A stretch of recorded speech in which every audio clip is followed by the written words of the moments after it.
Back at it, how'd you feel like everything went?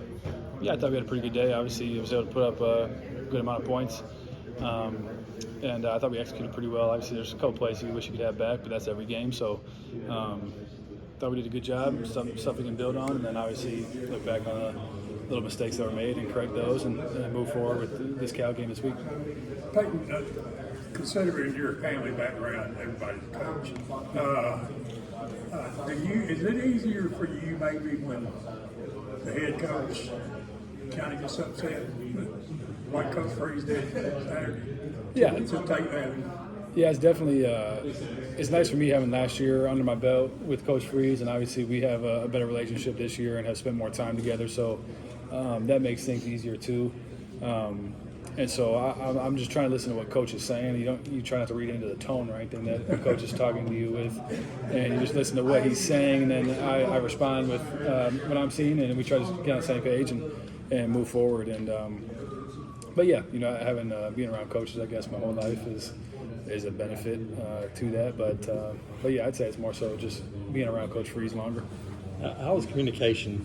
First game with the helmet, all those things. How did it work for you? It was good. I heard Coach plenty clear. I thought our equipment guys did a really good job of having that all set up and getting reps, I guess, with that through camp and being comfortable with that. So I thought it was pretty good.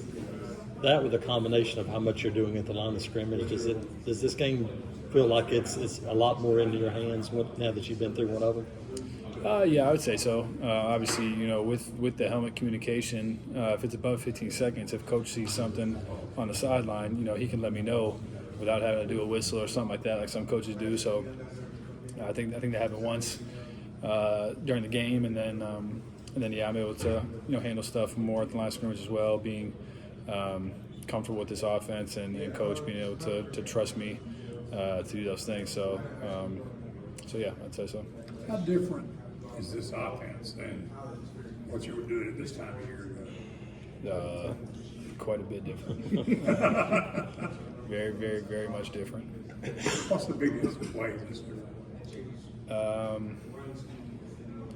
Probably detail and knowing what we're doing and having confidence in what we're doing.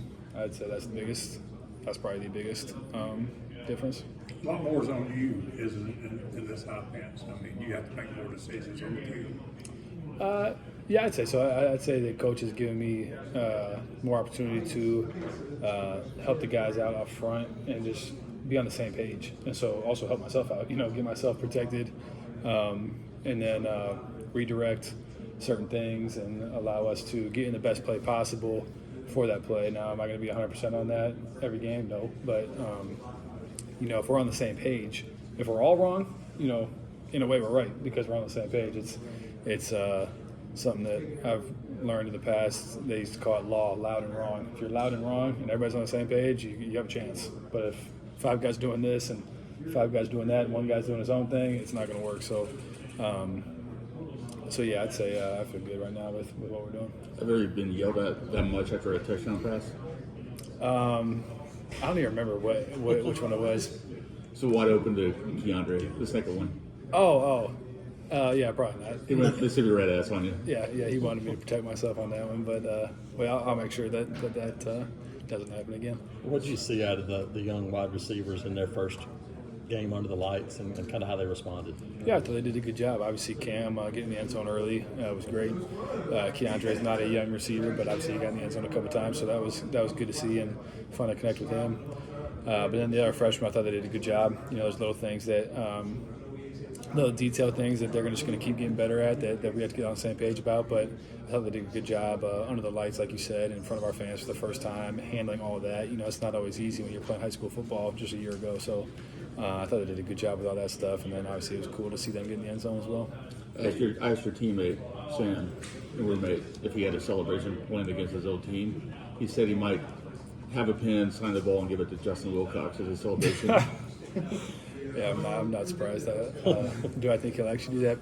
No, but I do think he's going to be awfully excited. Has he given you any tips on their defense? Not much. I didn't want to ask him and sit there and try to cheat on the test. If you want to think of it like that, I just don't think that there's a ton. If you get too caught up in like, hey, it is kind of like a test. You try to cheat on a test, and all of a sudden you don't do all that good. Like, just study for the test, So I'm just going through my normal process, and if he has little, tidbits of information that he has, and I'm sure I'll get them from him, and I'll hear it this week. But I'm just going through my normal process and breaking them down myself, and obviously with our coaches as well, and going about it that way.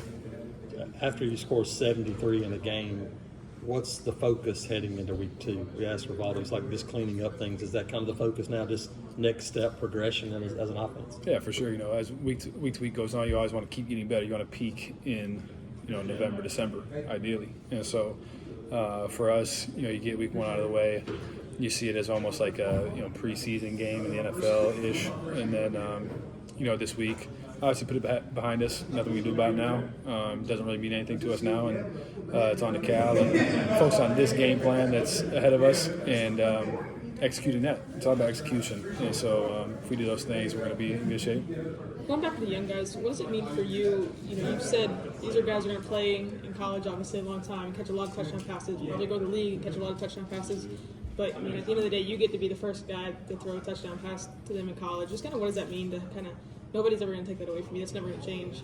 Yeah, it's cool, and I have an opportunity to see it as a duty for me to educate these guys on certain things. I feel like I've had a really good relationship in the past with my receivers in high school and college, and just helping them understand what the quarterback's looking for and what I'm seeing, and trying to also talk to them about, hey, I know this is what you're seeing because I've learned that from these other guys that I play with, or tell me what you're seeing because you might see it differently, and just getting on the same page. And so just trying to get them in the best they can be now. And obviously I won't be playing with them next year, but I hope that I can leave an impact on them and better their career. And hopefully one day they can look back and say thanks for helping me out a little bit. That'd be pretty cool. You probably remember your first game as a freshman. How valuable is that experience for these young guys now that they have one under their belts?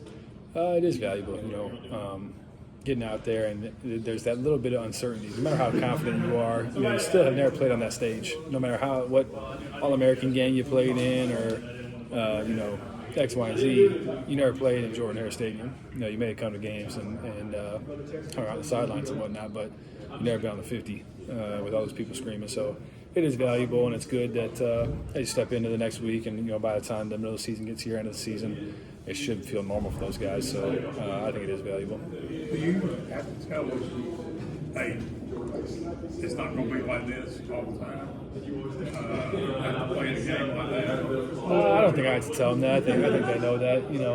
I can't remember the last time a team averaged 73 points a game. So I would have to imagine that they know that things are going to be more difficult, especially in this league and the teams that we play. And this week, Cal's got a good defense, good team, and so we'll put a good week of practice together, and then, like I said before, do our best to go out there and execute and enjoy ourselves out there on Saturday.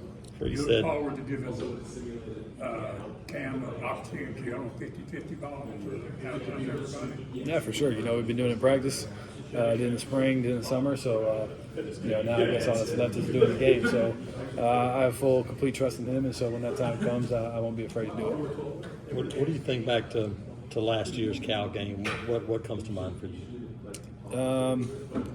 Not many good things, honestly. It was a long ways away. It was a unique trip for us. We stayed 2 nights there, actually, which I had never done in college for a regular season game. So that was interesting, something you can look back on, I guess. But yeah, I don't take much from last year. Obviously, we won the game, which was the goal. Every goal is to win. So we battled and found a way to win. And then, fourth quarter, we came through when it mattered. You can take that with you. But other than that, it was a pretty boring game offensively. And I told somebody this morning I felt bad for the people that were watching that game. It was probably a snoozer. But we won, so that's all that matters.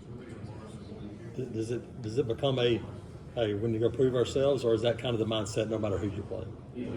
Yeah, you're always trying to prove yourself every week, as a player and then also as a team. And so, I learned early in my career from one of my previous coaches that football is a game of what have you done for me lately. It's every week. And so you only get one chance a week. And so you better go ahead and put everything you have into it so you don't have any regret, after that game and after that season. So it's our job this week to focus in on Cal, not worried about last week, not worried about the next week, and go get the job done on Saturday. Did you even break a sweat on the first 3 possessions? 6 plays, 3 touchdowns. Well, it was about 180 degrees, so I was sweating other than that. But I don't know. I think we had 6 plays and 3 touchdowns. Somebody said so. That might be a first too. So that was cool. But yeah, I guess it was a good start. Are you a social media guy? Do you read X or any of those things? No, I hate social media. I'm one of those people that is the classic. Oh, I hate social media. But no, I don't have Twitter or X. I haven't had that for a couple years now, which has been great. I deleted it partially because of football, but also just like the world. Like I don't see anything positive on Twitter or X or whatever the heck you want to call it. And so don't have that. Don't have TikTok. I never got TikTok. So if I got TikTok, I'd probably sit on it for 3 hours like everybody does. So I don't like the whole idea of these algorithms putting everything that you are. No, your brain is wanting to see. It puts it right in front of your face. You just keep scrolling. Like I don't think that's good. So don't have that. Don't read anything. And so I think that's a good thing for everybody, and especially a college athlete.